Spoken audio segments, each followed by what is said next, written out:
I want to return to Europol, we were talking about earlier on. Is it an organisation that's now taken seriously and doing serious business with national enforcement agencies? I think it's working. I think that Europol used to be described, was once famously described by the Dutch police as a black box into which you put things but nothing comes out, as a black box into which you put things but nothing comes out. Europol has been on the go now technically for 20 years.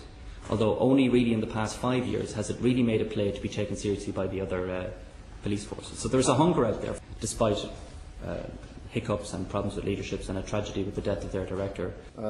Has Europol emerged, in your view, as a credible organisation which UK enforcement authorities can do business with? And does it need additional functions and powers, such as the powers that the FBI have, for example? As far as Europol is concerned, again, I mean, I think it's been explicit in a lot of what we have said earlier.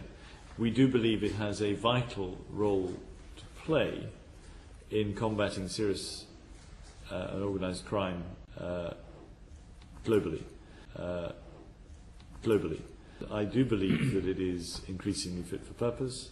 It is, of course, the director is a UK officer. The director is a UK officer, I think, has given evidence to you previously, and it is. I have visited it twice, I think, in the time I've been in this job, and I've been hugely impressed by their ambition and the collective will, again, of the law enforcement officers who are embedded within it and seconded to it, to make it relevant and to move the agenda forward. Yes, I mean, I believe Europol is the right place for the proposed cybercrime centre.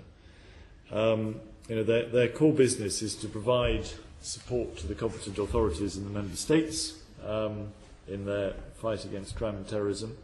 And cybercrime is increasingly, or the use of cyberspace is increasingly enabling that organised criminality.